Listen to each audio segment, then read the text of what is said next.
Ici, modifier la langue de notre impression.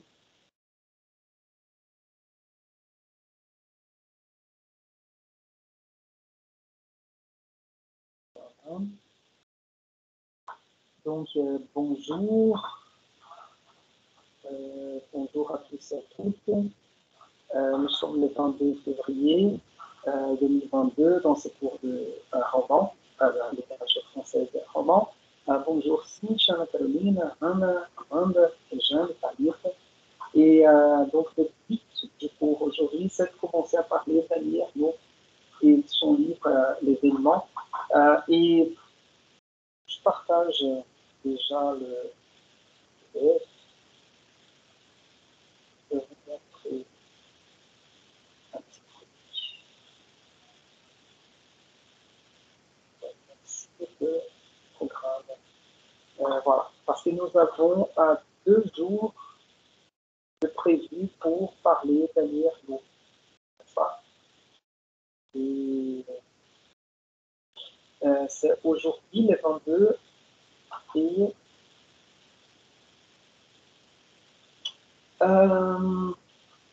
voyons, parce que en fait,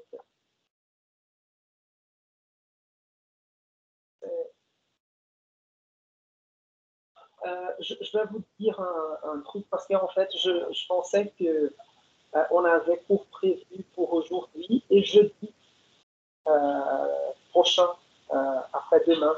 Et en fait, la semaine prochaine, le 3 mars, je ne vais pas donner cours parce que je serai chez mes parents. Je ne sais pas si j'avais commenté cela avec vous. Et donc, j'ai besoin de leur donner un peu plus d'attention à mes parents. Donc, la semaine prochaine, je serai chez eux et je ne vais pas donner cours. Et je pensais qu'on avait un cours de prévu pour jeudi de cette semaine. Donc, peut-être ce que je vais faire, au lieu de remporter les cours à la semaine du 8 mars, je vais faire différent. Je vais anticiper les cours du 3 mars pour le 24. Donc, jeudi, après-demain, on aura le deuxième cours sur Annie Ernaux. Et comme ça, on termine la discussion autour d'Annie Ernaux. Et je vous donne, vous aurez 2 semaines pour travailler sur la fiche d'Annie Ernaux. Aussi anticiper les lectures des Dora Bruder, peut-être un texte sur la post-mémoire. Donc, je pense que ça vaut la peine. Je vais faire ça, d'accord? Ça ne vous dérange pas. Donc, on aura pour jeudi de cette semaine, ce sera l'anticipation du cours de la semaine prochaine. Et en tout cas, si vous ne pouvez pas participer au cours, les cours seront enregistrés, vous regardez les cours après. D'accord? Je pense que ça marche comme ça et on sera libre à la semaine prochaine. Donc, avant parce que je vais diviser ou partager la discussion autour d'Annie Ernaux en deux. Aujourd'hui, j'aimerais parler plutôt de la question de l'avortement et de la question politique et féministe de l'avortement en France autour de cette question. Et dans les cours de jeudi, je vais parler de la question littéraire de ce récit, c'est-à-dire le récit en première personne, l'autobiographie, quoi d'autre, le récit, les récits intimes, etc. Donc aujourd'hui, je préfère, si j'arrive jamais à parler rapidement d'un sujet, mais si ça arrive aujourd'hui, je commence à parler de l'autobiographie. Mais sinon, aujourd'hui, on va se consacrer surtout au récit de l'événement, de l'avortement, et de la question politique en France, de la loi de l'avortement. Allez, pour d'accord. Mais avant de commencer cette discussion, j'aimerais vous écouter par rapport à la lecture.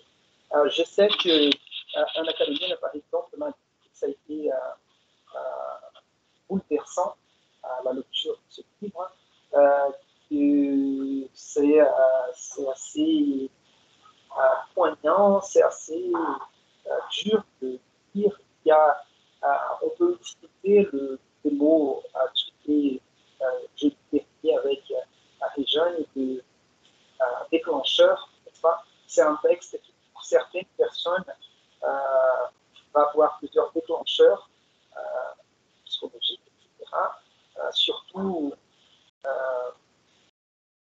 s'il y a quelqu'un qui a subi l'expérience d'un avortement. Donc, je voudrais, est-ce que quelqu'un veut parler librement sur l'expérience de lecture de ce livre, un commentaire libre? N'hésitez pas. Anne-Caroline? Professeur, je n'ai pas préparé quelque chose à dire, mais comme je t'ai dit en avance, j'ai beaucoup aimé cette lecture parce que j'adore Annie Ernaux. Elle a devenu une de mes écrivains préférés et j'ai découvert qu'il avait fait une adaptation de l'événement l'année dernière et que le film a gagné le prix de Venise. Il n'est pas encore sorti, mais j'ai hâte de le voir parce que j'ai aimé les livres. Très bien. Je suis récemment, il y a 2 semaines, 3 semaines, je ne sais pas, il y a une jeune fille, elle est de Juiz de Fora, dans le Minas, elle a fait sa licence et son master à Juiz de Fora, son master était sur Annie Ernaux, et puis elle a fait son doctorat à l'université UF, Universidade Federal do Fluminense, sur Annie Ernaux aussi. Et là, cette jeune fille, comment elle s'appelle? Isadora, elle a déménagé, elle vit en France, et elle a fait une interview avec Annie Ernaux, et elle vient de publier la traduction de l'événement au portugais. Donc, vous voyez, c'est ça que je dis assez souvent, de l'intérêt d'étudier une littérature contemporaine, c'est qu'assez souvent, on a la possibilité d'étudier des écrivains qui n'ont pas été étudiés avant, et en plus, la possibilité de traduire et faire publier des livres au Brésil. Donc, cette jeune fille, je ne sais pas, elle a 27 ans, 28 ans, donc elle a fini son doctorat sur Annie Ernaux et a traduit au portugais l'événement. Donc, voilà, c'est ça, c'est très intéressant. Et je ne sais pas si je pense qu'elle n'a pas fait une vidéo de l'interview, mais peut-être enregistrée pour la publier par écrit. Je vais vérifier sur son Facebook si elle envisage de publier l'interview ou la discussion qu'elle a eue avec Annie Ernaux.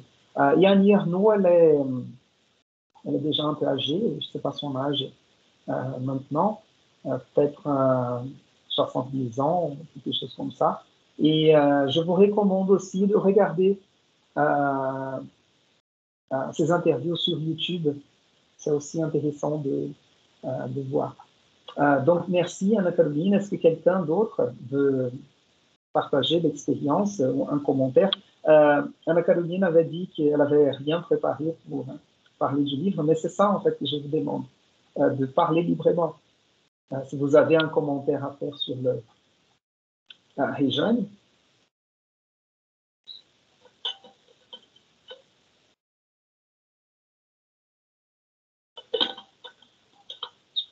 Réjeune. Prof, je n'ai pas quelque chose à dire maintenant parce que j'ai juste commencé de lire le livre, donc j'ai besoin de plus de temps pour le livre. D'accord. Peut-être que Ok. la phase prochaine, j'ai quelque chose à dire. Pardon. D'accord. Ok, non, c'est pas grave. Donc, j'imagine que personne d'autre veut partager ses impressions de lecture. Anna-Carolina, tu veux dire encore un mot Oui, est-ce que je peux encore parler? Oui, bien sûr. Oui, je veux dire que c'était une lecture très puissante et super personnelle. Et moi, personnellement, j'adore ce genre de mémoires, pas écrit, des souvenirs, des mémoires littéraires. Et je pense aussi que c'était un geste très courageux d'Annie d'écrire sur un sujet qui a été un tabou pendant si longtemps et de parler des expériences des femmes comme ça.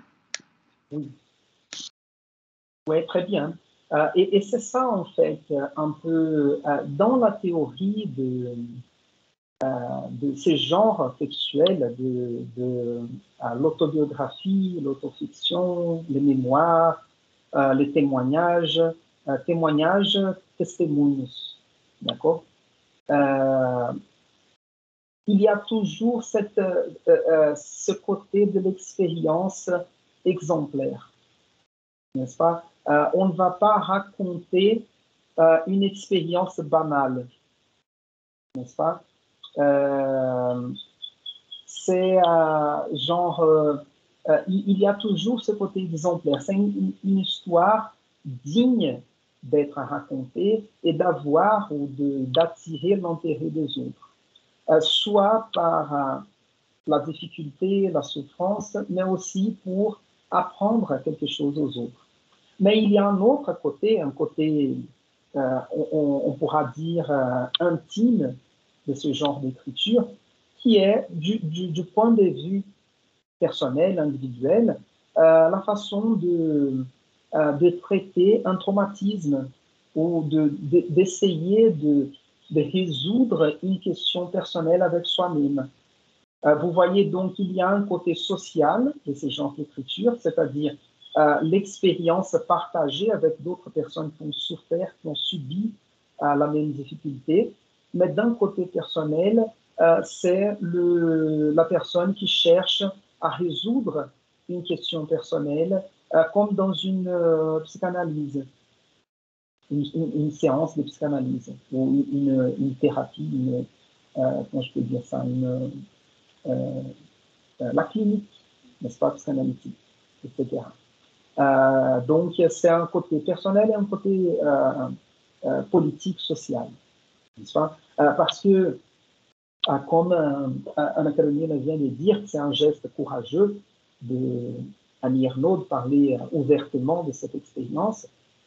C'est un acte politique, n'est-ce pas? Et par contre, c'est un acte individuel de découverte de soi-même, d'acceptation de soi-même, de se pardonner par une mauvaise expérience, n'est-ce pas? Une expérience de la limite, de l'extrême, n'est-ce pas? Parce que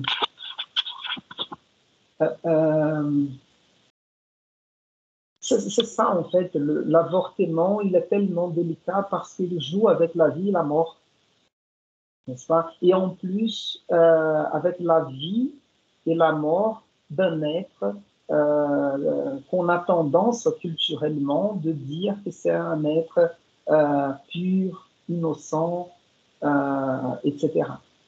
N'est-ce pas? Par contre, ça c'est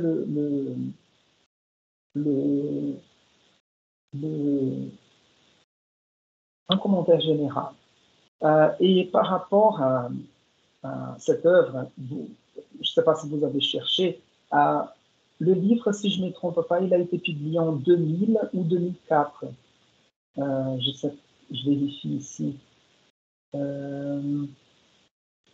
C'est où? Ici, Ernaux, 2000. Le livre donc a été publié dans l'année 2000. Par contre, c'est que j'aime bien d'aborder cette question dans mes cours, parce que ce n'est pas la première fois que je travaille ce livre dans un cours de roman. C'est parce que c'est une question importante pour nous au Brésil aussi, à présent, actuellement. Et donc, je pense que l'expérience de la littérature française et l'expérience culturelle de la France a quelque chose à nous dire, à nous apprendre, raison pour laquelle j'aime bien vous apporter ce sujet de débat. Pourquoi je le dis comme ça? Moi, par exemple, j'ai vécu en France 2 fois. J'ai fait un échange universitaire quand je faisais ma licence, quand j'avais votre âge. J'ai vécu en France pour 6 mois. Et puis, pendant mon doctorat, j'ai eu une deuxième expérience d'1 an en France. Et puis, je voyageais en France plusieurs fois. J'ai vécu en couple avec une Française ici au Brésil. Et donc, on passait les vacances assez souvent chez ses parents en France. Et pourquoi je dis ça? Ce n'est pas pour m'évanter de cette expérience, mais plutôt pour parler un peu d'un côté personnel de comment je vois ce genre de discussion en France aujourd'hui. À chaque fois que j'ai eu une conversation sur l'avortement avec des amis en France qui ont plus ou moins mon âge, plus jeunes ou même plus âgés, ils sont ou elles sont catégoriques dans ce qu'elles disent.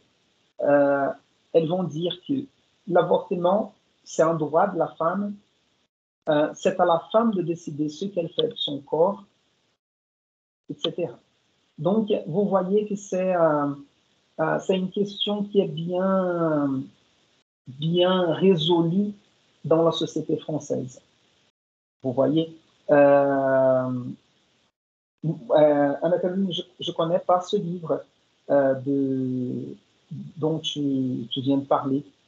Play It As It Lays, je ne connais pas. Et puis, tu peux mettre, pour me parler un peu plus de ce livre. Et donc, c'est quelque chose au niveau culturel ou au niveau sociétaire de la société française, ou plutôt sociétale de la société française. Ça, c'est une question qu'on ne se pose plus. Elle est réglée au niveau légal. Donc, il y a une loi qui permet à toute femme, sans avoir besoin de justifier ou de dire qu'est-ce qui s'est passé, que la femme est tombée enceinte, elle a le droit d'interrompre la grossesse jusqu'à 3 mois de grossesse. C'est plus ou moins comme ça, légalement.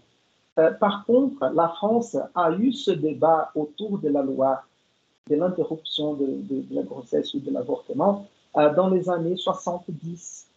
Et je vais vous montrer ici, aujourd'hui, je vais commencer à parler, je vais vous montrer des extraits du discours de Simone Veil. À l'époque, il me semble qu'elle était ministre de la Santé en France. Je vais vous en parler un peu plus de Simone Veil avant d'entrer dans la discussion sur Annie Ernaux. Et donc, c'est intéressant de voir ça, c'est-à-dire la loi, on a passé la loi pour l'avortement en France en 1975, c'est-à-dire que depuis 1975, l'avortement peut être pratiqué légalement en France et 75, 25, 45, presque 50 ans plus tard, ça c'est quelque chose qu'on ne discute plus dans la société française. C'est déjà décidé et en plus, les femmes aujourd'hui, elles ont incorporé ces discours comme ça, n'est-ce pas? Et terminer avec une autre anecdote personnelle. J'ai une copine, une amie, c'est pas ma copine, vraiment une copine française qui, à l'âge de 22 ans, a fait un avortement légal en France parce qu'elle est tombée enceinte d'un copain avec qui elle sortait depuis un moment, mais ils n'étaient pas bien. Et en fait, elle débutait ses études à l'époque, je crois qu'elle étudiait la mode, et donc elle a dit, je n'ai pas de conscience de garder cet enfant. Et donc elle a subi l'avortement. À l'époque, elle me l'a dit, mais on n'a pas trop parlé parce que j'étais déjà au Brésil. Et à cette époque-là, on n'avait pas Skype, il n'y avait pas WhatsApp. Donc, pour se parler, il fallait se parler par téléphone. Donc, c'était cher. Et puis, à l'âge de 30 ans, je suis allé chez elle. Elle vivait à l'époque à Londres, en Angleterre. Et justement, quand je suis arrivé chez elle, elle avait su qu'elle était enceinte d'un mec avec qui elle sortait depuis 2 mois. Et elle m'a dit, je vais garder cet enfant parce que là, j'ai les conditions de le garder l'enfant, même si le père ne le veut pas. Et elle m'a dit, j'ai subi la première expérience de l'avortement. Ça a été traumatisant de voir le fœtus sortir dans ma main. Donc, elle a saisi elle a seguré le fœtus. Elle a saisi le fœtus et elle a dit non, je ne veux plus cette expérience. Donc, même si le papa ne veut pas l'enfant, je vais le garder. Et elle a dit je peux travailler maintenant, ma mère peut m'aider, etc. Et je raconte cette histoire juste pour comme c'est pas un exemple absolu, c'est pas la vérité, mais juste pour poser une question, parce qu'assez souvent dans les débats ici au Brésil, on a la tendance de dire que si on légalise l'avortement, l'avortement va devenir une mesure de contraception, n'est-ce pas? Qu'on va avorter à tort et à travers, on va avorter 1 mois sur 2 et la vie va se faire un peu comme ça, on va banaliser cette question. Et en fait, c'est pas comme ça, n'est-ce pas? Même si on a la possibilité de faire un avortement légal avec les conditions médicales, etc., ce n'est jamais quelque chose de simple, ce n'est pas, c'est toujours délicat, traumatisant, difficile à surmonter, n'est-ce pas? Donc, et c'est ça un peu ce qu'on voit avec le texte de Daniel.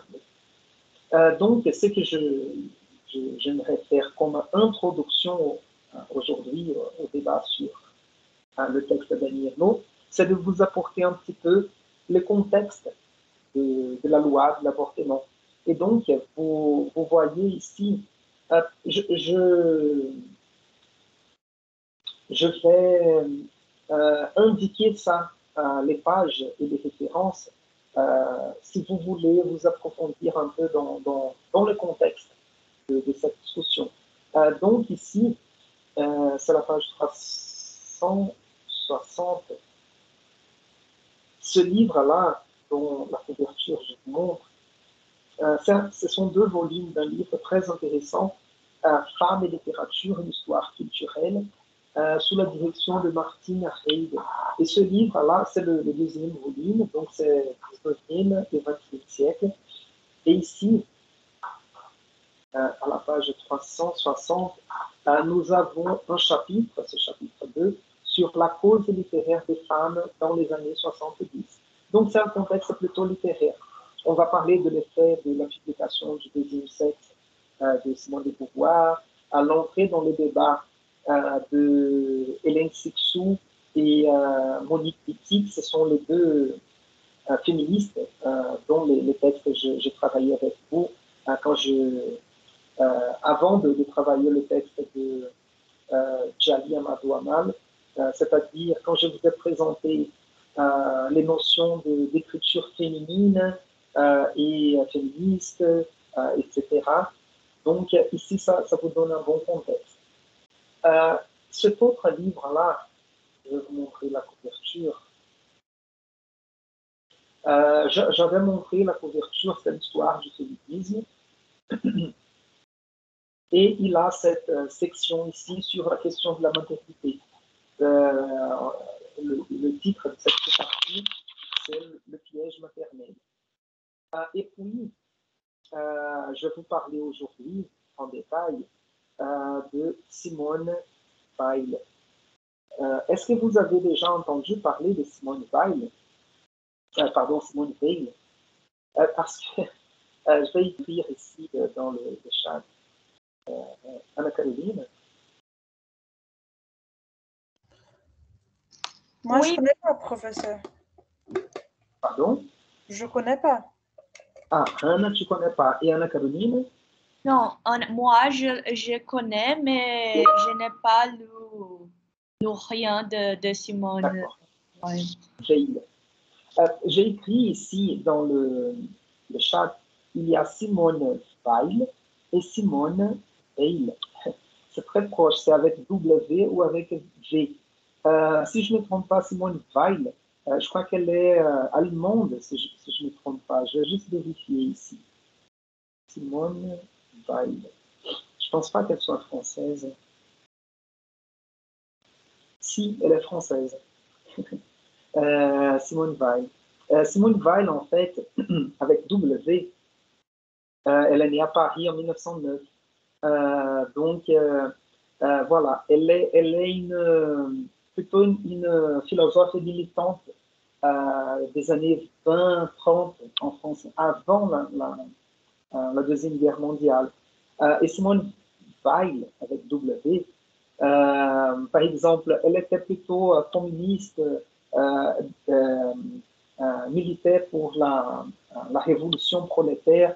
Et en tant que philosophe, elle a quitté, à un moment donné, elle est partie travailler dans les usines, justement pour connaître les vraies conditions de travail dans les usines à l'époque, avant la Deuxième Guerre mondiale. Donc, c'était une autre histoire. Donc, Simone Weil, ce n'est pas celle-là dont on va parler aujourd'hui. Et Simone Weil, avec V, c'est celle dont on va parler aujourd'hui, qui a une histoire de vie aussi incroyable, intéressante, etc. Parce qu'elle est juive, elle était juive. Si je me trompe, parce qu'elle a un livre de mémoire sur un camp de concentration. Si je ne me trompe pas, elle est rescapée d'un camp de concentration, c'est-à-dire qu'elle a survécu à un camp de concentration pendant la Deuxième Guerre mondiale. Et puis, après la Deuxième Guerre mondiale, elle va faire sa vie. Il me semble qu'elle a perdu ses parents, elle était jeune fille à l'époque, et elle va devenir une personnalité importante du débat public. Je crois qu'elle va se faire élire députée en France, et elle deviendra, si je ne me trompe pas, ministre de la Santé. Je passe ces détails-là de sa vie. Mais le plus important pour nous, c'est qu'elle sera une figure importante pour faire passer la loi de l'avortement en France dans les années 70. Donc, elle était une intellectuelle et politicienne, n'est-ce pas, une femme politique, et qui va vraiment travailler pour cette cause. Donc, je viens ici, c'était le texte Une vie. Et cette partie-là du texte, au gouvernement, elle va raconter un peu son expérience au gouvernement dans les années 74, 75, à l'époque où elle a fait passer cette loi, où elle a entretenu ce débat autour de l'interruption de la grossesse, de l'avortement. Quoi d'autre? Non, c'est bon. Et donc, oui, ce livre-là, Simone Weil, pardon, il dit, vous voyez, je vais lire juste le premier paragraphe, parce que je vais faire un commentaire sur les genres sexuels. Vous voyez ici, fin.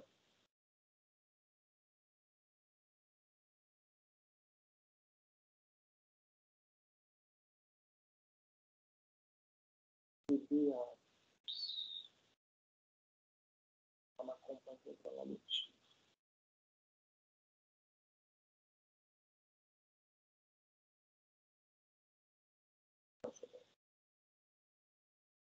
Donc, voilà. Fin mars 1974, visitant le Népal, en coup des vents avec Jacqueline Auriol, ayant toujours au cœur la nostalgie de la pénitentiaire, comment aurais-je pu imaginer que moins de 2 mois plus tard, je serais membre du gouvernement Chirac formé après l'élection de Valéry Giscard d'Estaing. Chacun savait que l'état de santé du président Pompidou laissait à désirer, etc., etc. Donc, vous voyez pourquoi je commente ce texte. Justement parce que on va entrer dans le texte d'Annie Ernaux. Et on va voir le texte d'Annie Ernaux comme un texte autobiographique, n'est-ce pas, où les témoignages sur l'expérience de... C'est pas tout simplement un témoignage. Je vais faire la différence ensuite. Mais c'est une espèce de témoignage parce qu'elle raconte son expérience de l'avortement, mais aussi c'est une autobiographie parce qu'elle essaye de reconfigurer sa vie après le passé, après des années passées, n'est-ce pas? Parce que l'autobiographie, elle cherche à donner un sens à la vie. Et vous voyez les tons du texte de Simone Weil ici. Elle va nous parler ici. Je serai membre du gouvernement Chirac après les élections ou après l'élection de Valéry Giscard, qui était le président à l'époque, et en plus la santé du président Pompidou, etc. Donc ici, c'est le type de texte qu'on appelle mémoire. Mémoire. La différence, même si une autobiographie gère ou, comment je peux dire, manipule la mémoire, les genres PTR ou les genres sexuels mémoire, assez souvent les mémoires évoquées, ce sont des mémoires publiques. D'accord? Par exemple, Fernando Henrique a publié récemment, comment ça s'appelle le livre? Je ne sais pas si c'est Meus anos de presidência, comment ça s'appelle le livre?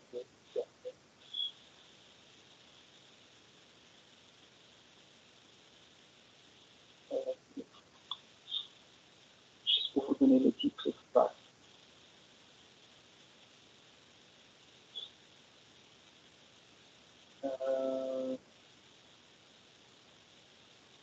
Diário da Previdência. Donc, vous voyez, il ne va pas raconter sa vie personnelle intime avec Ruth Cardoso. Il va nous raconter certaines expériences on va dire, des coulisses, dos bastidores, coulisses, je ne sais pas si vous connaissez ces mots, ils viennent du théâtre. Seria as coxias do teatro, né? Os lugares onde se esconde lá figurino, os atores também quando estão em cena. E on traduit comme bastidores. Donc, il va raconter les coulisses de la présidence. Il ne va pas raconter son intimité avec sa femme, ses pensées, ses enfants, etc. Donc, quand on parle de genre sexuel mémoire, c'est le mémoire public. Donc, ça, c'est une distinction importante à faire dans ces genres ou dans dans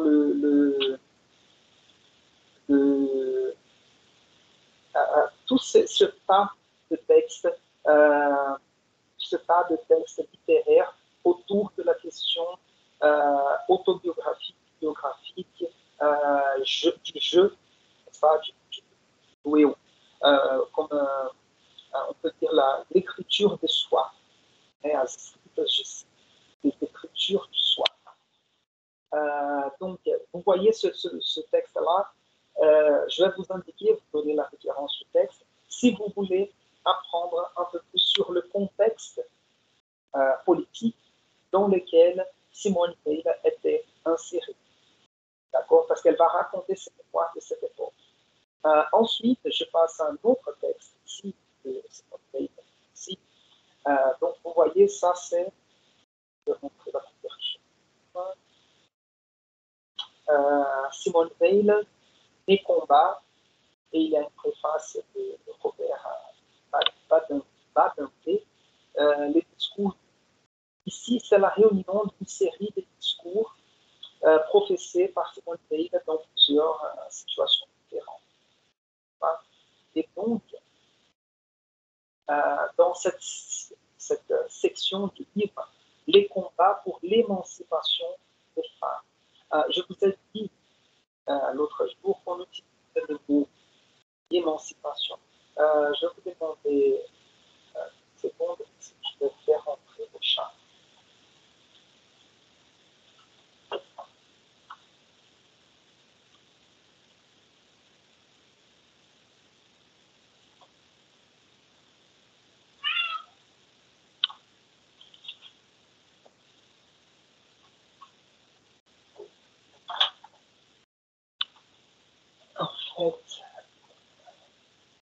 En fait, il s'est moqué de moi. J'ai ouvert la porte, il m'a regardé, il n'a pas bougé. Et quand j'ai voulu le faire rentrer, il est parti en courant. Et je m'inquiète parce que quelqu'un me dort. Et c'est ça, les chats. Donc, ici, je crois qu'il est à la porte encore une fois. Voilà, ce livre, donc, c'est une réunion des discours de Simone Weil dans plusieurs situations différentes. Et dans cette section-là, c'est le combat pour l'émancipation des femmes. Et je vous ai dit qu'en français aujourd'hui, on utilise les mots émancipation pour traduire à l'idée de empoderament féminin. N'est-ce pas? On n'a pas fait la construction, le néologisme de l'anglais. Empowerment, qui nous a donné en portugais empoderamento, et en français, même aujourd'hui, on va parler d'émancipation. D'accord? Et donc, je vais essayer de le faire entrer. Sinon,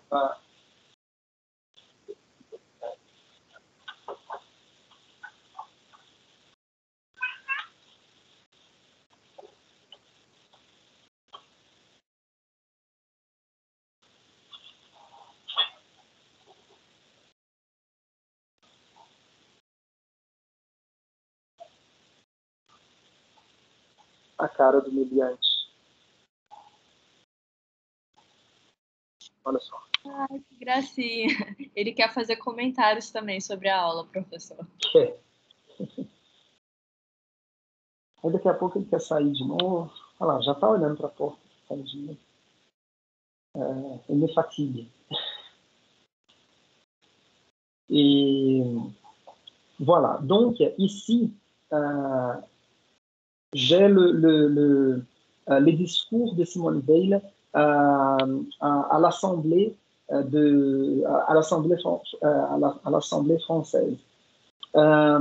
Et ce discours a été professé c'était la fin de 1974. Je vais à la fin du texte ici.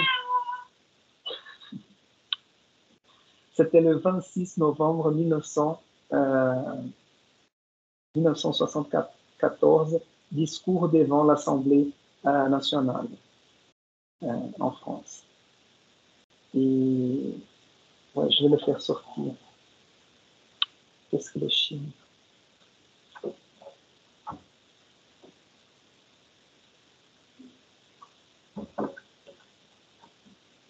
Voilà.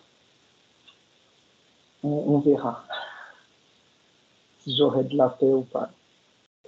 Donc, ici, je vais lire quelques extraits avec vous pour vous situer dans ce débat, parce que ça n'a pas été un débat facile non plus. Parce que je ne sais pas si... parce que vous en tant qu'étudiant de la langue française, de la culture française, assez souvent, quand on parle, on dit aux gens qu'on étudie français, assez souvent on écoute des choses comme o francês é tão bonito, a França é um país, né, você vai para a França, nossa, que chique, a França deve ser tudo chique, que mais? On a cette image de la France comme un pays éclairé, rationnel, quoi d'autre, etc. Mais ça n'a pas toujours été comme ça et c'est pas toujours comme ça. Et donc, la France a été un pays catholique très longtemps. La séparation de l'État et de l'Église, c'est quelque chose de plus tardif qu'on ne le croyait pas. C'est au début du XXe siècle qu'on fait la séparation de l'Église et de l'État. En plus, il y a une influence grande de la religion catholique en France, même si peut-être dans l'histoire littéraire ou l'histoire des idées en France, on va privilégier une façon de penser laïque. La religion est encore présente et nous avons quand même comment je crois que les chats se battent devant la porte. Et en plus, il y a cette influence de l'Église, n'est-ce pas, jusqu'à très récemment, je dirais.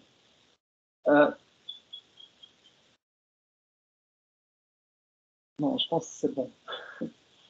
Les chats encore. Voilà. Et donc, quand ce débat a eu lieu dans les années 70, non, 2 secondes. Horizon impossible.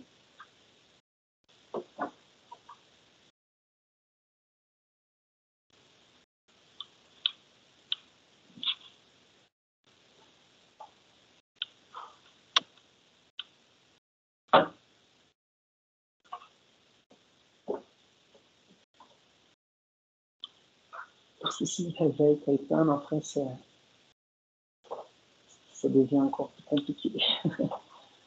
Et voilà. Donc, au moment où ce débat a eu lieu dans les années 70, et je ne vais pas chercher, mais il me semble que ce président dont elle fait référence ici, le président Valéry Giscard, il était plutôt un président plutôt conservateur, pas conservateur comme on voit aujourd'hui, on utilise les mots conservateur, mais on dirait plutôt des centres droite, catholiques, etc. Donc, il n'était pas peut-être ouvert à cette discussion, mais elle a réussi quand même à faire passer la loi. Et donc, j'aimerais lire et commenter certains extraits du texte ici, juste pour vous montrer, vous donner une dimension du contexte. Parce que comme vous voyez, le texte ou l'avortement auquel Annie Ernaux fait référence dans son récit a eu lieu dans les années 60. Donc, si je ne me trompe pas, 65 ou 64. Plus ou moins 10 ans avant cette loi avoir été passée, n'est-ce pas? Donc, vous voyez ici un projet de loi sur l'interruption volontaire de la grossesse. Et elle va dire ici qu'elle est là pour proposer aux élus de la nation une profonde modification de la législation sur l'avortement. Et c'est intéressant de voir le texte parce que on verra qu'il y a un côté, ça a été bien, moi je peux dire, bien débattu. Et pourquoi j'ai cette...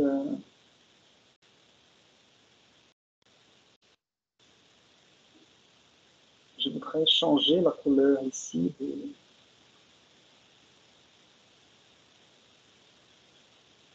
Ah, voilà.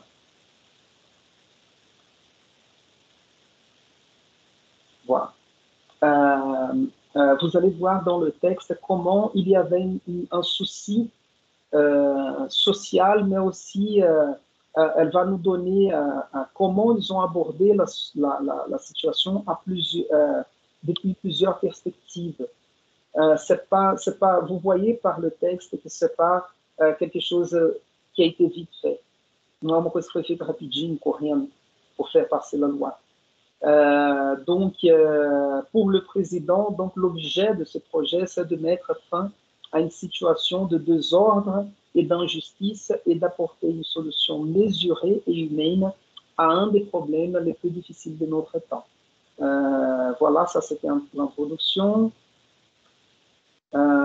Et ça, c'est intéressant aussi, un autre côté, pas littéraire mais juridique, de proposer une nouvelle législation mieux adaptée au consensus social et à la situation de fait que connaît notre pays.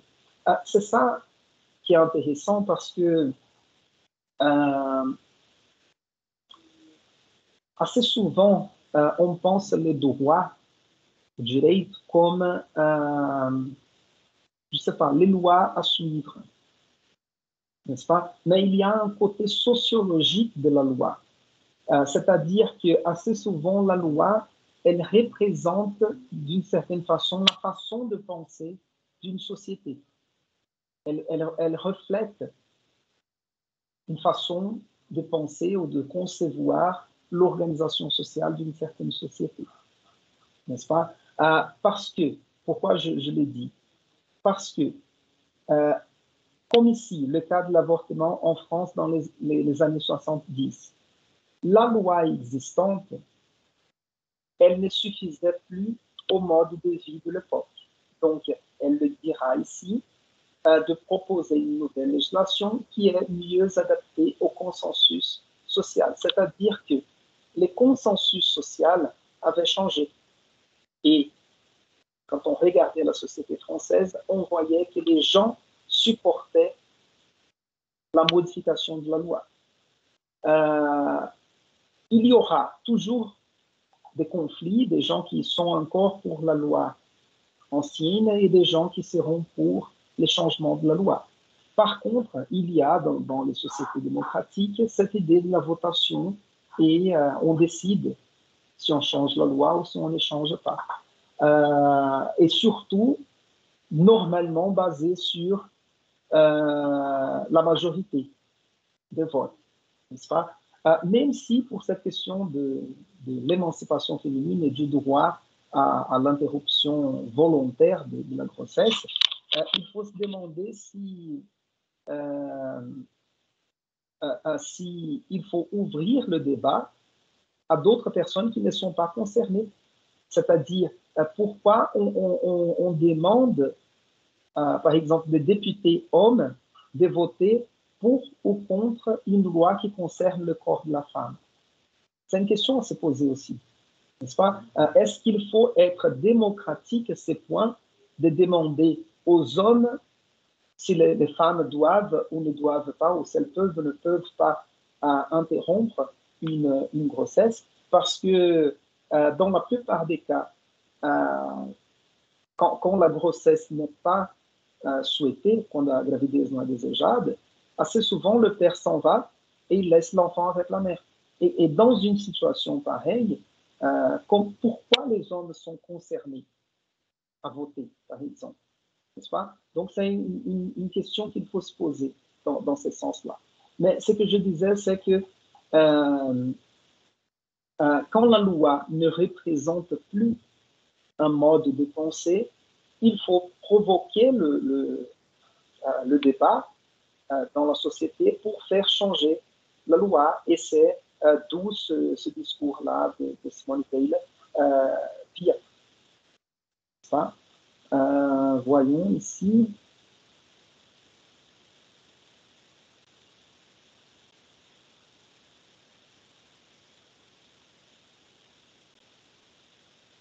Ici, ce sont des questions qu'elle se pose, des questions intéressantes, mais pas besoin de les lire.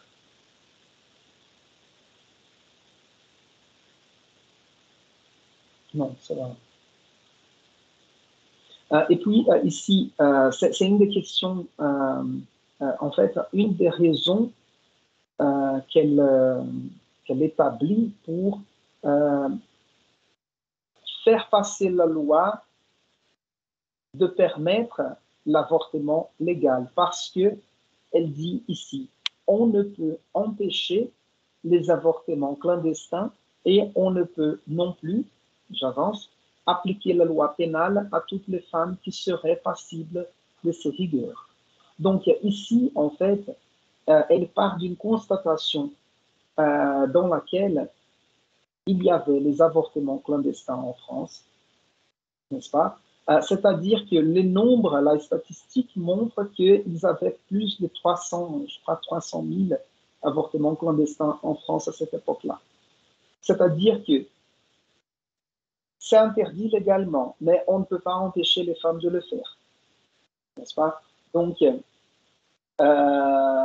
en plus, une fois que c'est possible de faire l'avortement clandestin, on ne peut pas punir toutes les femmes.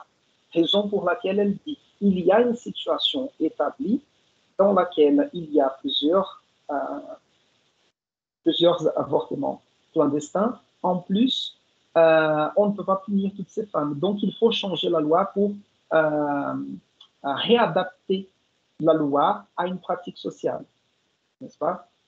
Et puis, elle va entrer dans d'autres éléments ici. Voyons.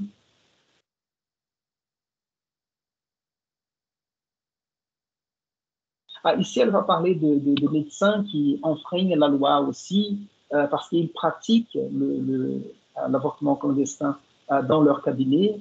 Je ne vais pas lire tout ça, mais je cherche un extrait intéressant.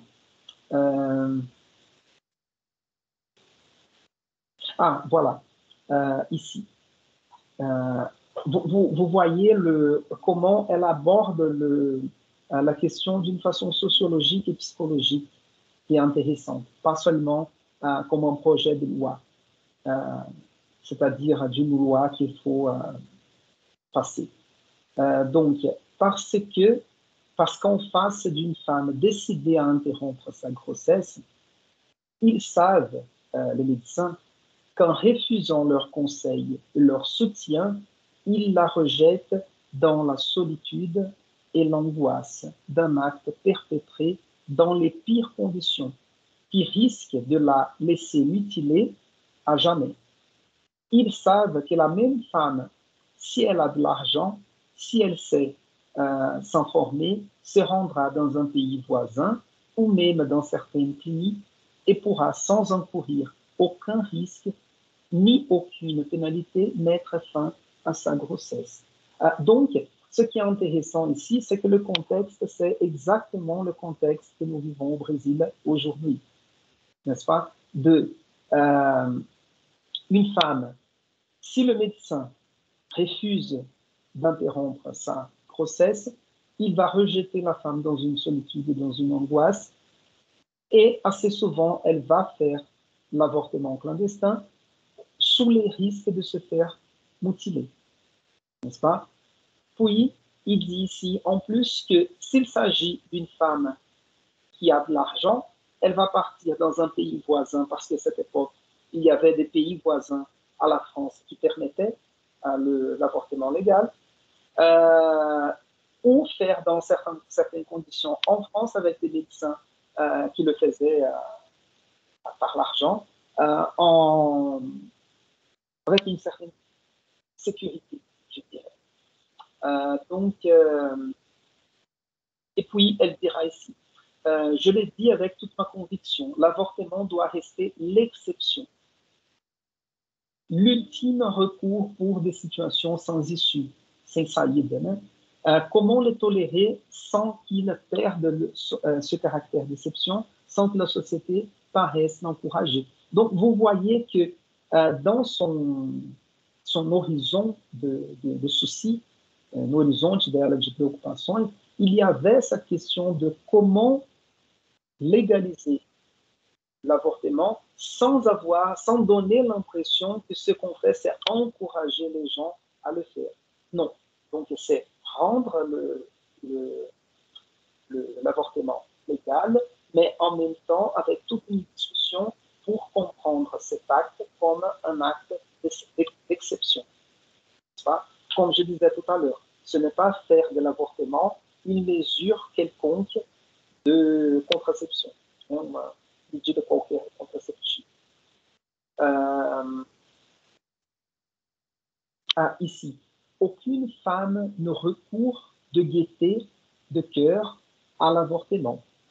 Nenhuma mulher recorre de gaieté de cœur, seria de tipo assim, parce que guess é feliz, alegre, né? Seria de, sei lá, de coração aberto, feliz, à l'avortement. Il suffit d'écouter les femmes. C'est toujours un drame et ce restera toujours un drame.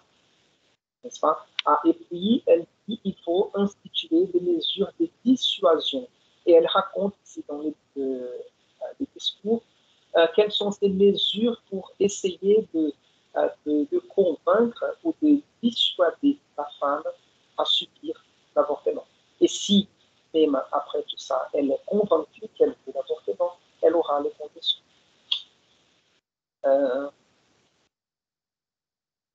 Voilà, ça serait peut-être un petit peu.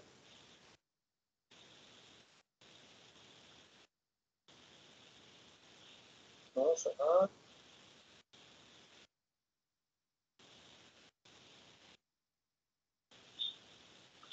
Ici, c'est non, c'est de la souffrance psychologique de la femme. Non.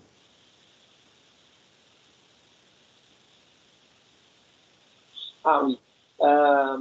Assumant les responsabilités, ses responsabilités, il, en fait, c'est les gouvernements. D'accord? Quand elle dit il, c'est le gouvernement. Vous soumet un projet de loi de nature à apporter à ce problème une solution à la fois réaliste, humaine et juste. N'est-ce pas? Donc, elle ne va pas apporter ici une solution religieuse. N'est-ce pas? Donc, le but de ce projet de loi, c'est de tenir le cas de façon réaliste, c'est-à-dire le problème est là. L'avortement a lieu en France de façon clandestine, ou si on peut payer. Et puis penser à la question humaine de la femme et juste, par exemple, pour éviter que les gens qui ont de l'argent le fassent et les gens qui n'ont pas de l'argent le fassent de façon clandestine avec le risque de mutilation de la femme. Pas?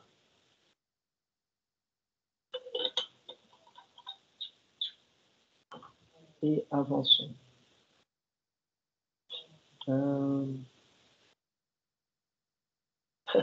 Ici, c'est une phrase intéressante quand elle dit je me garde bien de penser qu'il s'agit d'une affaire individuelle, né? Trata-se de uma causa individual, ne concernant que la femme et que la nation n'est pas en cause. Probablement, je ne connais pas tous les détails de ce débat en France, mais sûrement les gens qui étaient contre l'avortement disaient qu'on on mettait en risque la famille et la société française. Donc, vous voyez comment on manipule les discours pour dire que, une femme qui avorte met en question ou met en risque la nation tout entière. Donc, c'est une manipulation du discours visant à interrompre la possibilité du débat. Et en fait, elle dit que selon son avis, il s'agit plutôt d'une affaire individuelle de la femme. Et puis, elle va expliquer ici sur les taux de natalité et de fécondité, et donc ça n'a rien à voir avec la possibilité de l'avortement. J'avance.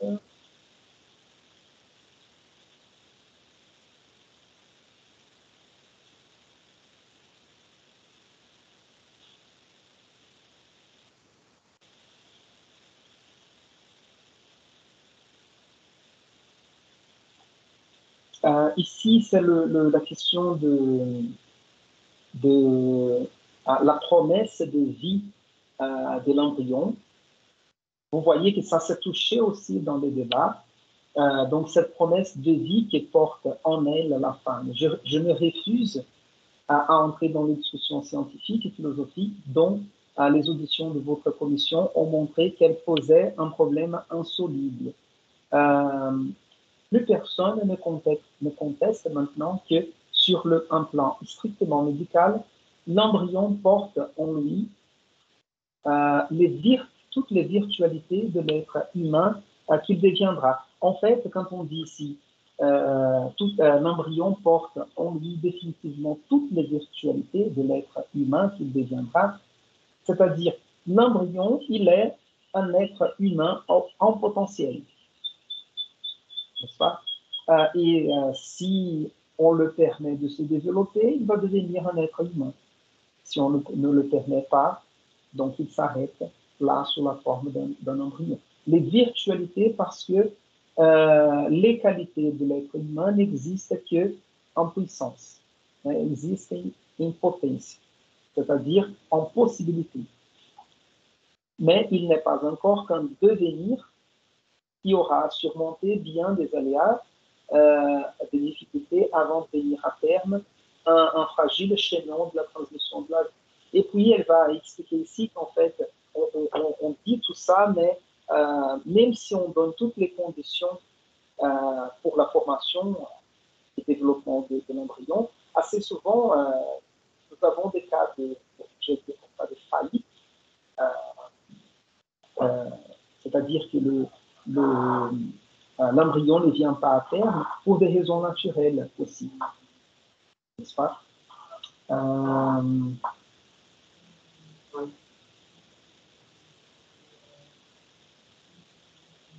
Non, ça va. Voilà, ici c'est intéressant aussi. En préparant le projet, il vous soumet aujourd'hui, le gouvernement s'est fixé un triple objectif. Faire une loi réellement applicable, parce que la loi présente à l'époque n'était plus applicable, parce qu'on faisait ce qu'on voulait, de façon clandestine, ou en payant, ou en partant à l'étranger. Faire une loi dissuasive, c'est-à-dire une loi qui essaye de faire la femme changer d'avis. Et dans les possibilités de dissuasion, elle raconte par exemple la possibilité de donner l'enfant après la naissance à l'adoption. N'est-ce pas? Si la femme ne veut pas garder l'enfant, elle peut l'avoir et puis le diriger vers l'adoption.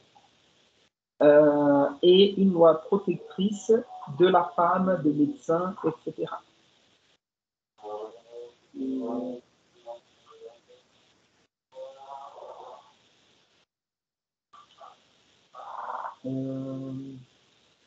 Non, il y a des détails ici que peut-être je m'arrête là, parce que ce sont des détails plutôt techniques. Je voudrais plutôt vous donner le contexte de cette discussion.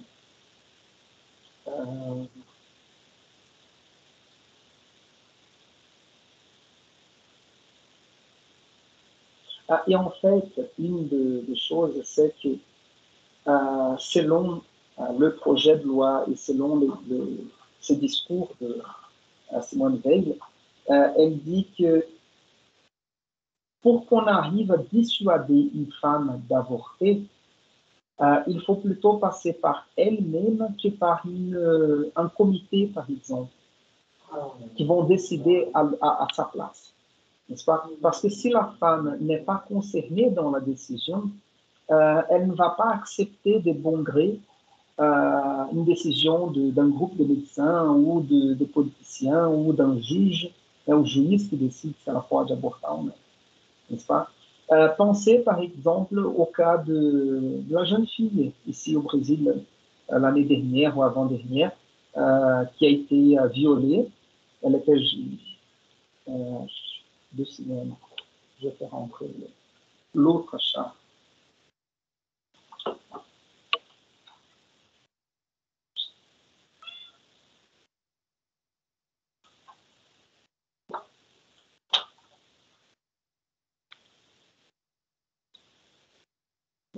Et voilà. Donc, je disais, elle considère que la meilleure façon de dissuader une femme d'avorter, c'est de la faire participer de la décision, n'est-ce pas? Et donner d'autres options que l'avortement. D'accord?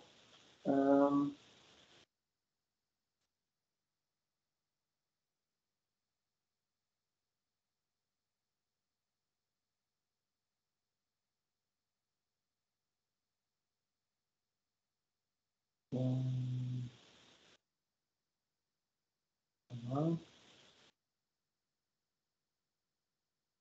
Oui, et puis il y aura des entretiens avec des commissions, des gens. Ça ne suffit pas d'écrire à la porte et maintenant elle veut pousser mon portable, passe ici à côté de mon ordi.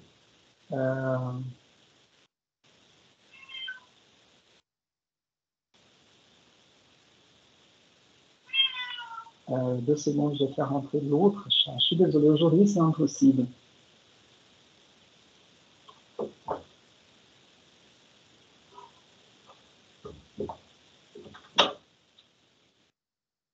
En plus, c'est comme ça.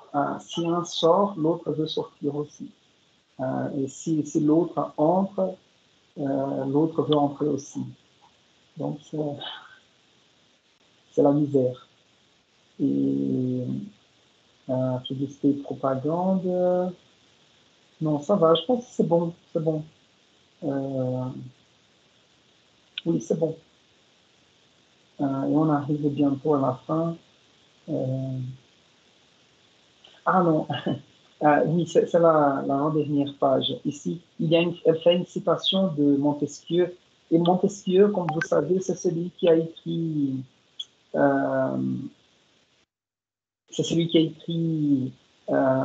l'esprit des lois. Donc, o espírito das leis. Et ici, on parle justement de la création d'une loi. Et donc, elle fait cette citation de Montesquieu ici. Et donc, elle dira la nature des lois humaines est d'être soumise à tous les accidents qui arrivent et de varier à mesure que les volontés des hommes changent. Donc, vous voyez, les accidents, ce n'est pas un accident de voiture, mais tout ce qui ne suit pas les cours normales, on va dire, des choses. Et donc, les lois doivent varier à mesure des volontés, que les volontés des hommes changent. C'est-à-dire qu'à mesure que notre vie, notre façon de penser change, il faut changer les lois aussi. N'est-ce pas? Imaginez, pour vous donner un exemple aujourd'hui bête pour nous, c'est la voie du divorce.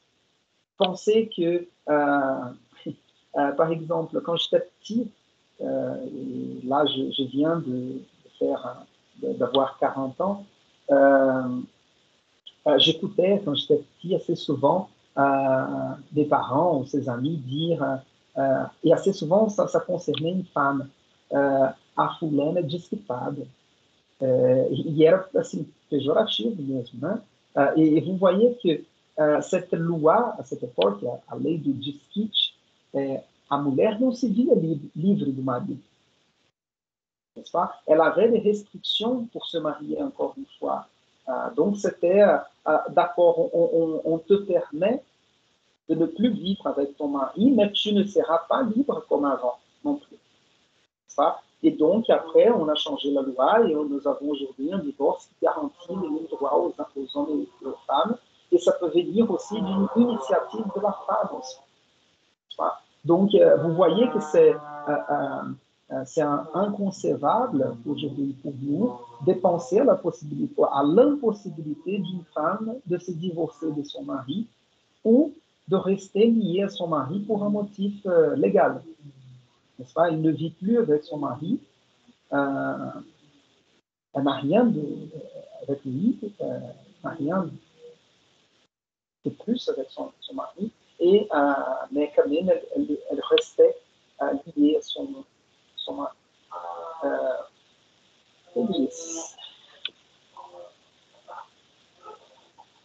Ça me fatigue. Et puis, donc, les volontés des hommes changent. Au contraire, la nature des lois de la religion est de ne varier jamais. Donc, vous voyez qu'il fait la distinction entre la loi des hommes, la nature des lois humaines, et elle insiste. Vous voyez, elle est ici. Je la mets par terre, elle revient, et en même temps, elle ne peut pas rester là. Donc, il va faire cette distinction entre loi humaine et au contraire, la nature des lois de la religion est de ne varier jamais. Les lois humaines statuent sur le bien et la religion sur le meilleur. As leis humanas estatuam, sei lá, como é que eu posso dizer isso? Afirmam ou determinam sobre o bem, né, a religion sobre o melhor. C'est-à-dire que nous sommes conscients que dans notre condition humaine, on ne peut pas avoir le meilleur.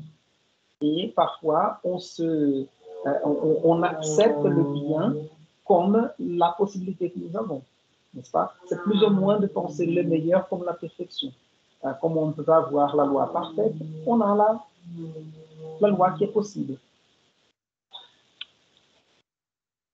On commence à lécher un livre maintenant, pas un bien livre. Donc, voilà.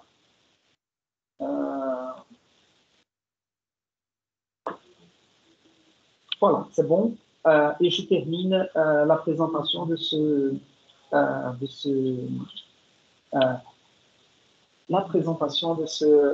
présentation du discours de Simone Veil à l'Assemblée nationale en 1974. Si vous voulez, il me semble que ce discours est disponible sur YouTube. J'ai déjà écouté un extrait dans une émission sur France Culture et c'est assez émouvant de voir la passion avec laquelle elle soutient ou elle défend ce projet de loi. Donc, je termine cette présentation de Simone Veil parce que je voudrais vous donner cet exemple et j'entre ici dans cette demi-heure finale dans le texte de Daniel Ernaux. Donc, vous voyez ici Annie Ernaux, vous voyez là en face de vous la couverture. Nous avons donc le nom de l'écrivaine et le titre du livre, l'événement. Et tout d'abord, c'est intéressant de penser au concept même, ou à la notion même d'événement. Événement, ce n'est pas... J'oubliais, il y a une discussion philosophique autour de ce sujet pour la définition de l'événement. Mais l'événement, c'est comment je peux dire, quelque chose qui se passe, qui change les cours naturels ou les cours habituels des choses, n'est-ce pas? C'est-à-dire qu'il y a un contexte, quelque chose qui suivait une normalité, et il y a un événement qui change tout. C'est l'irruption de quelque chose qui arrive, qui a lieu, né? Alguma coisa que acontece, que se passe, que tem lugar. C'est ça l'événement. On peut dire par exemple, la vie, ma vie est banale, rien ne se passe, il n'y a pas un événement, n'est-ce pas? Et par exemple, le mariage de quelqu'un, c'est un événement, la naissance d'un enfant, c'est un événement, c'est ça, c'est quelque chose qui change la nature des choses. Et voyons ici, Élise. Elle, normalement, vous savez très bien, elle n'est pas comme ça. Je ne sais pas, je pense qu'elle est un peu. Je sais pas. On a l'impression que les chats sont jaloux de quelqu'un et donc ils nous demandent un peu plus d'attention. Peut-être ça. Oh, oui, voilà. Donc, non, je ne vais pas entrer dans la question d'écriture de soi ici. Et j'en vais. Oui, il y a un commentaire initial à propos du livre. Pour ceux qui ont commencé la lecture et fini, peut-être, c'est plus clair pour ceux qui ont fini la lecture, et pour les autres qui ont déjà commencé, peut-être, c'est déjà clair. Il y a un double mouvement dans ce texte, c'est-à-dire le double mouvement. C'est comme si elle nous racontait deux histoires. L'une, c'est l'histoire de son avortement, et l'autre, c'est l'histoire de l'écriture de ce livre. Donc, ce sont deux choses qui se passent de façon parallèle. Mais il y a un rapport entre ces deux phénomènes, on va dire, le phénomène de l'écriture et le phénomène de l'avortement, qui, en fait, il y a une relation entre les deux, mais évidemment, l'avortement est un événement passé et l'écriture du roman ou du récit, c'est quelque chose qui se donne dans un moment présent du narrateur. Ça, c'est une question importante au niveau de l'autobiographie, surtout en comparaison avec les journaux intimes ou diários íntimos. Parce que les journaux intimes, ils parlent de quelque chose dans la chaleur du moment, au moment où les choses se passent. N'est-ce pas? Mon cher journal intime, aujourd'hui je suis triste parce que ça m'est arrivé. Donc, c'est une espèce de chronique de la vie intime de la personne. Et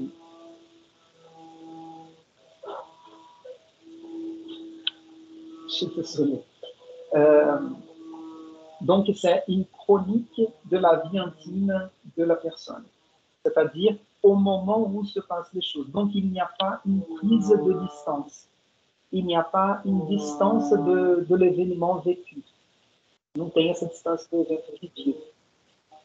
D'accord?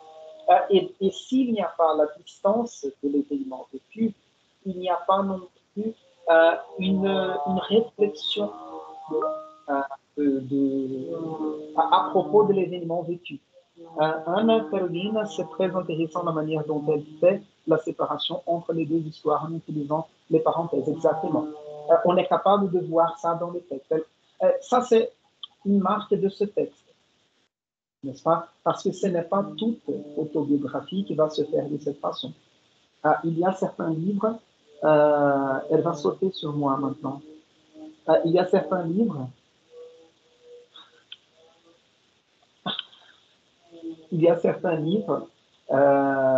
où les pistes sont brouillées, mais as pistas são apagadas. C'est plus difficile de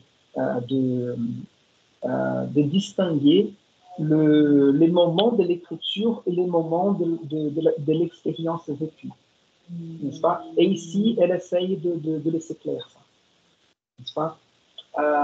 Et donc, voilà. Et assez souvent, on verra un rapport entre la question du corps et la question de l'écriture. d'accord? Comme si l'écriture, c'est quelque chose qui se fait à partir du corps aussi. Et je ne sais pas, là, il y a des travaux chez les voisins ici. J'écoute un bruit, j'espère que ça ne vous dérange pas. Et voyons.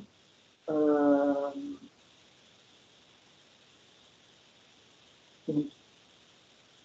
Et donc, le texte de Daniel Arnaud est assez, moi je dirais, cru, n'est-ce pas? Par exemple, ici, elle dira, je renvoyais continuellement la même scène, je revoyais, pardon, continuellement la même scène. Flou. Flou, ce qui n'est pas très clair. Passable. Donc, je revoyais continuellement la même scène. Vous voyez qu'il y a ici une espèce d'évidence d'un événement traumatisant. Cette question de revivre la situation de manière circulaire. On n'arrive pas à s'en sortir. On est jeté dans cette situation de façon continue en loop.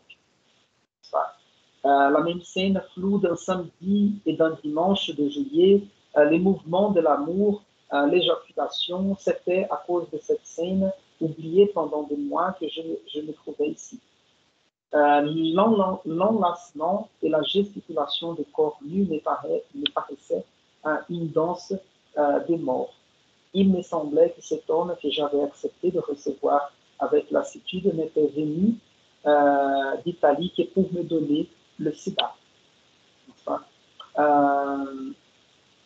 En fait, cette question du sida, c'est un autre événement, n'est-ce pas? Et puis elle va comparer le fait de ne pas avoir attrapé le sida avec la grossesse, c'est-à-dire la réception des résultats de la grossesse et de l'examen du test de sida, contre le sida.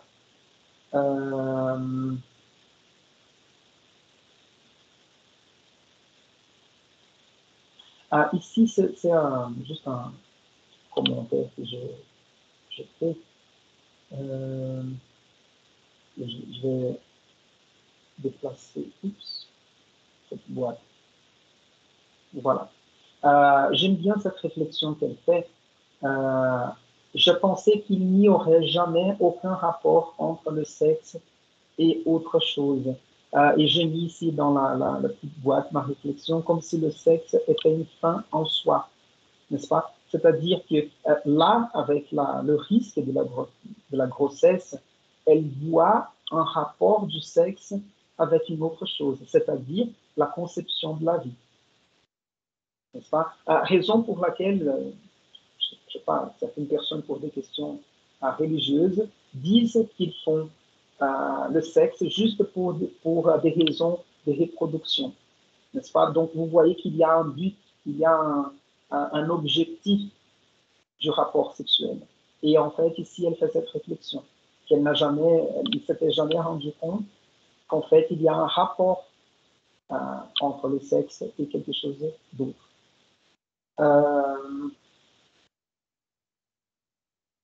Ou ici, elle parle plutôt du sida, n'est-ce pas?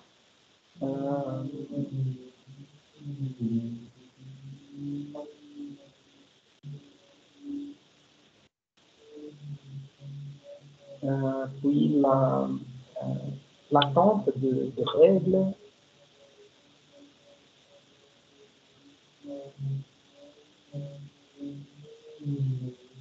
Non, ça va. Je n'ai pas noté les pages que je vais travailler.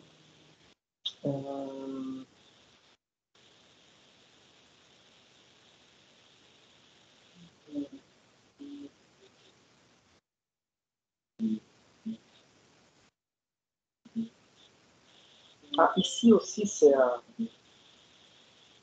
quelque chose d'intéressant. Voilà. Juste au moment où je descendais de la table, mon gros pull vert retombant sur mes cuisses. Les gynécologues m'ont dit que j'étais sûrement enceinte. Ce que je prenais pour un mal à l'estomac, était la nausée. Il m'a tout de même prescrit des piqûres pour faire revenir les règles, mais il n'avait pas l'air de croire qu'elles auraient de l'effet. Donc, vous voyez ici, ce que je prenais pour un mal, etc. Il m'a, le médecin, tout de même prescrit des piqûres pour faire revenir les règles. Donc, c'était un abortif. Vous voyez ici, prescrit pour des piqûres pour faire revenir les règles. Mais il n'avait pas l'air de croire qu'elles auraient de l'effet. Sur les pas de la porte, il souriait jovialement. Les enfants de l'amour sont toujours les plus beaux. C'était une phrase affreuse. Je suis rentré à pied à la cité universitaire dans l'agenda, et c'est ça qui m'intéresse ici. Il y a je suis enceinte, c'est l'horreur. Et en fait, vous voyez, elle fait référence ici dans son texte à l'agenda qu'elle avait. L'agenda plutôt comme agenda mesmo, né? Cette organisation journalière à chaque jour, mais comme une espèce d'inscription de journal intime dans un livre, dans un livre autobiographique. N'est-ce pas? Comme si elle avait copié-collé ou découpé et collé une inscription du moment exact de l'expérience vécue. Parce que le livre, l'événement, c'est un récit autobiographique dans lequel, des années plus tard, elle pense, elle réfléchit, ou elle essaye de comprendre la situation qu'elle a vécue dans le passé. Et ici, en fait, nous avons dans cette inscription de l'agenda, je suis enceinte, c'est l'horreur, on va dire le collage de deux textes.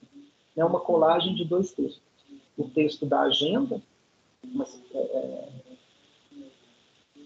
on va dire, é um texto que foi escrito na agenda, mas que sequer uma espécie de jornal íntimo, de diário, mais qui est retranscrit dans l'autobiographie, dans ces discours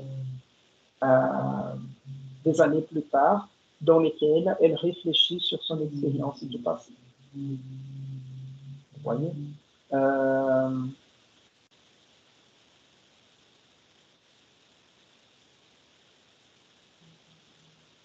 Non, ça va?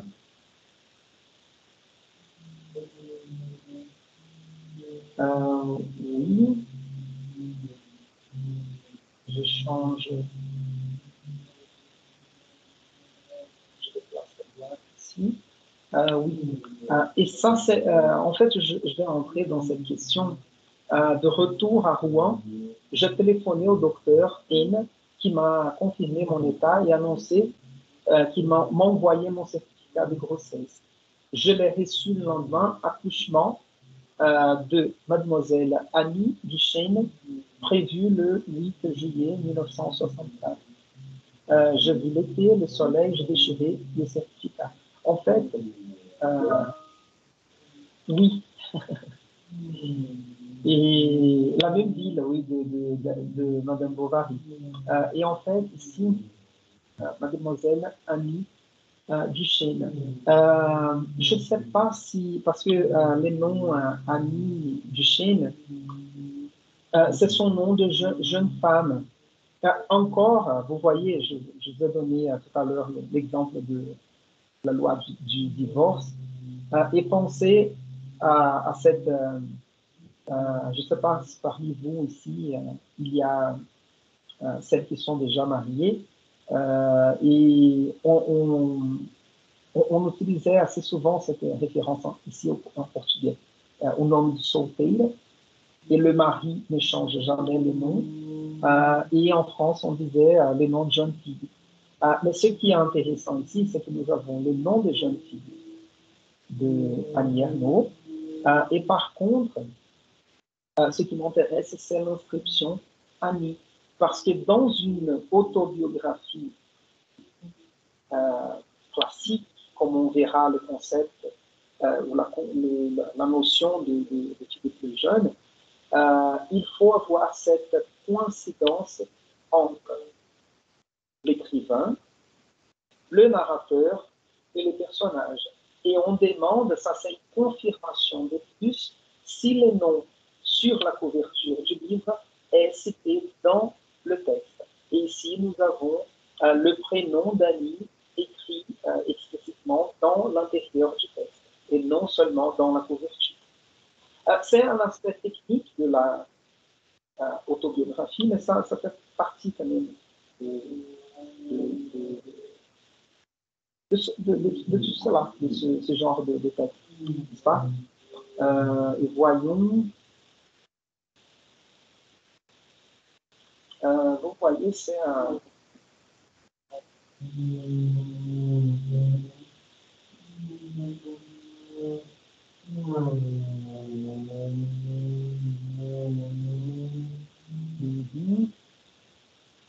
Je descends. Voilà. Voilà. Oui. Depuis des années, je tourne autour de cet événement de ma vie. De cet événement de ma vie. Lire dans un roman le récit d'un avortement me plonge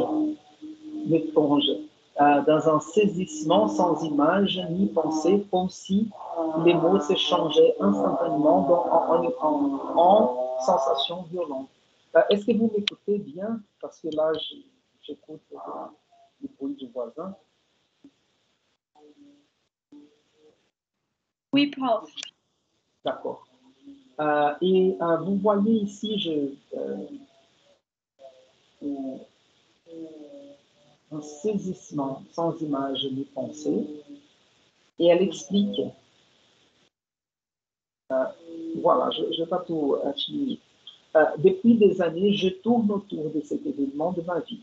Donc, vous voyez, depuis des années, c'est-à-dire que des années plus tard, elle est encore touchée par cet événement de sa vie, et comme écrivaine, elle se voit poussée à écrire pour essayer de comprendre cet événement de sa vie. Et puis elle dit, lire dans un roman le récit d'un avortement me plonge, m'y mergulhe dans un saisissement sans image ni pensée. Saisir-se, o ato de pegar, segurar, né? Então, saisissement seria tipo... como é que eu poderia traduzir saisissement?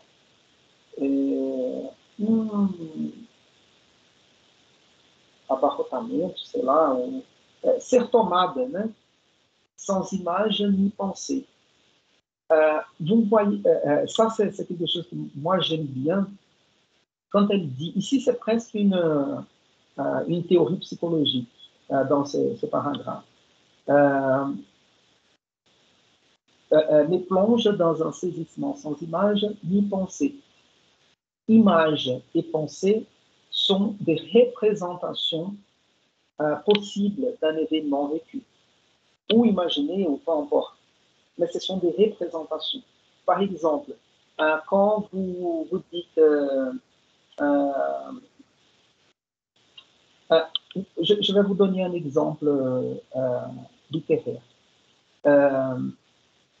Vocês lembram do poema do Camões, musicado pelo Renato Russo, né? O amor é o fogo que arde sem se ver, figura que dói não se sente, é um contentamento que se contente. Vous savez que vous avez étudié ce poème sûrement dans votre vie scolaire à un moment donné. Et le poème de Camões est un poème baroque, en quelque mesure, et plein de paradoxes, n'est-ce pas?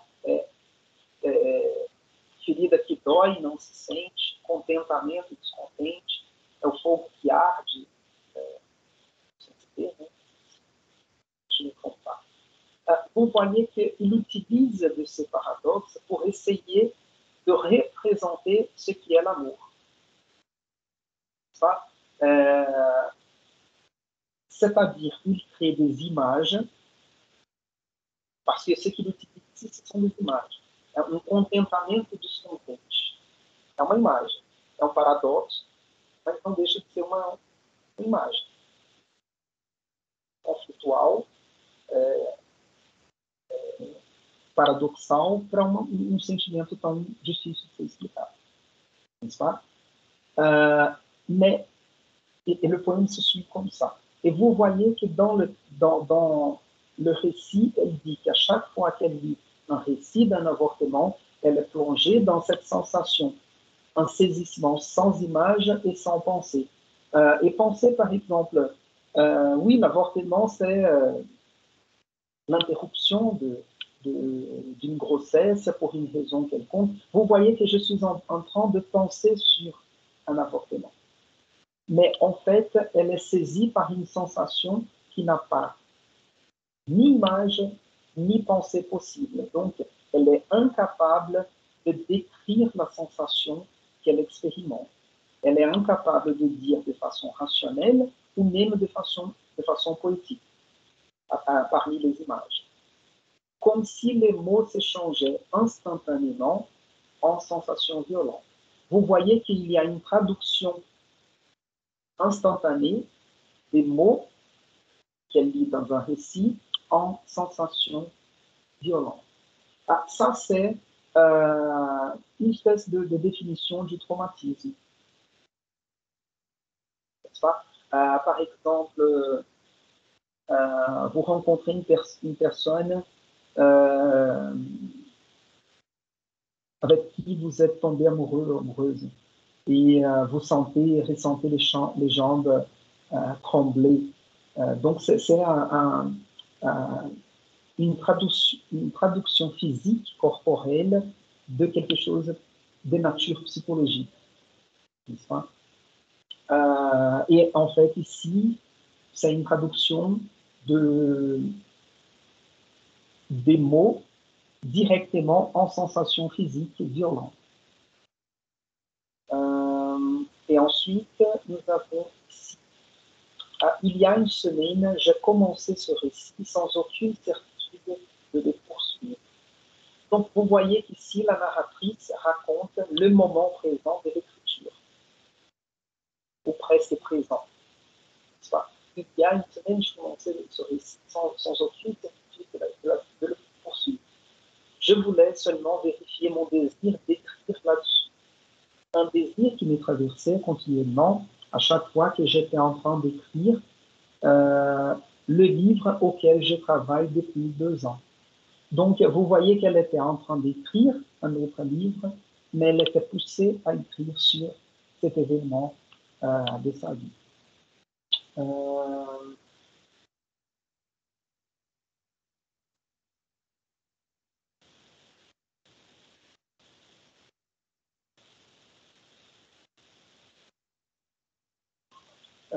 Oui, peut-être cet extrait-là. Oui. Je veux m'immerger à nouveau. Vous voyez que le verbe est au présent, ici. Je veux m'immerger. C'est comme si elle écrit sur l'acte d'écrire au moment où elle pratique l'acte d'écrire. C'est-à-dire qu'elle réfléchit sur l'écriture au moment même où elle écrit. Ela está refletindo sobre o ato de escrever no momento em que ela escreve.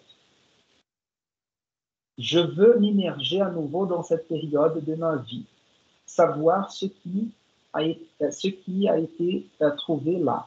Donc, vous voyez que c'est le narrateur, au moment présent de sa vie, qui décide de revisiter son passé pour voir ce qu'il y a dans ce passé. Donc, elle revient dans son passé pour essayer de comprendre l'événement. Savoir ce qui a été trouvé là. Cette exploration s'inscrira dans la trame d'un récit, seul capable de rendre un événement qui n'a été que du temps au-dedans et au-dehors de moi. Donc, vous voyez l'importance, cette exploration s'inscrira dans la trame d'un récit. Et le récit, c'est le seul capable de rendre un événement, c'est-à-dire l'avortement, qui n'a été que du temps qui é de temps au dedans e au dehors de moi. Donc, alguma coisa que esteve dentro e fora dela. Un agenda et un journal intime, vous voyez, deux autres textes qu'elle avait. Agenda, onde a gente coloca a agenda do dia a dia, que a gente organiza tarefas do dia, e journal intime, o diário. Un agenda et un journal intime tenus pendant ces mois m'apporteront le repère et les preuves nécessaires à l'établissement des faits. Donc, elle va relire le journal intime et l'agenda de l'époque. Parce qu'elle avait ce registre en archive, n'est-ce pas? Parce que pour d'autres, ils vont compter seulement sur leur capacité de mémoire. Établissement de faits.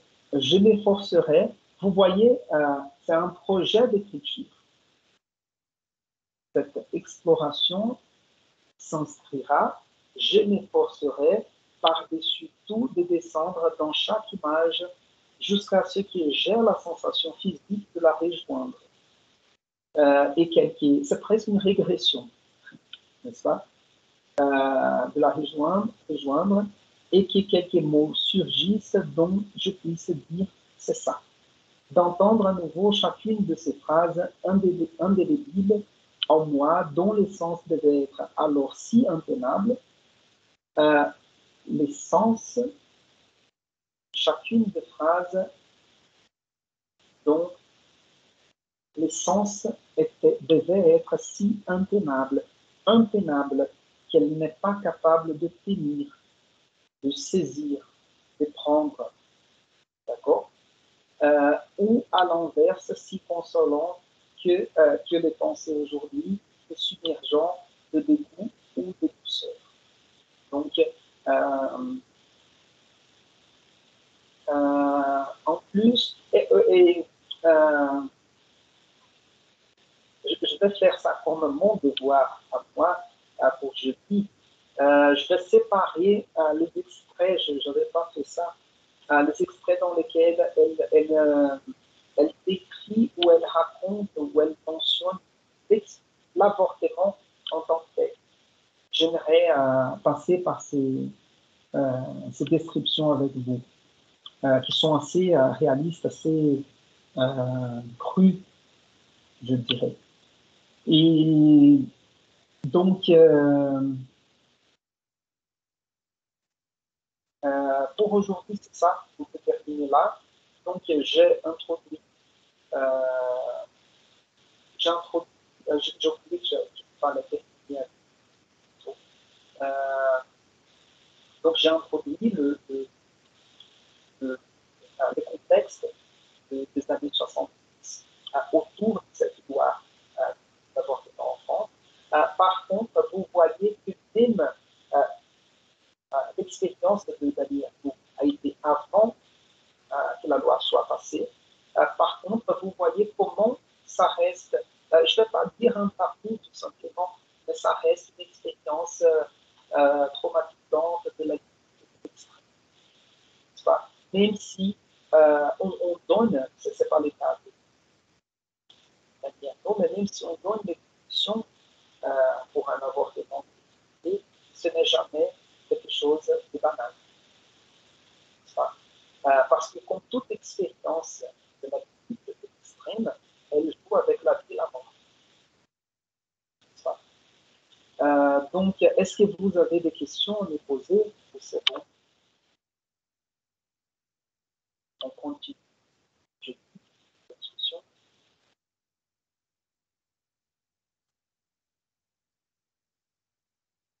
Donc, je pense que c'est bon. Voilà, donc jeudi, je vais encore parler du texte. Je vais faire cette lecture proche au texte de Daniel Arnaud, mais je vais séparer des extraits sur l'avortement et sur l'écriture aussi, les moments où elle réfléchit sur l'écriture du livre. Et je vais commenter aussi la théorie de l'autobiographie, et peut-être je vais parler, si nous avons encore le temps, de Hannah Arendt, la philosophe allemande, dont je vais parler du chapitre de son livre à la condition humaine, dans lequel elle parle de l'intime, le public,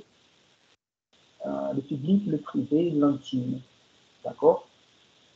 Voilà. Je vous remercie pour votre attention. Je suis désolé pour le bordel des chats aujourd'hui. Et je vous dis à jeudi. Très bientôt. Merci. Merci, prof. Au revoir. Au revoir. Je dis, professeur, merci beaucoup pour le cours. Merci. Merci à vous. Et essayez de participer un peu plus, je dis. S'il vous plaît. Ok, professeur.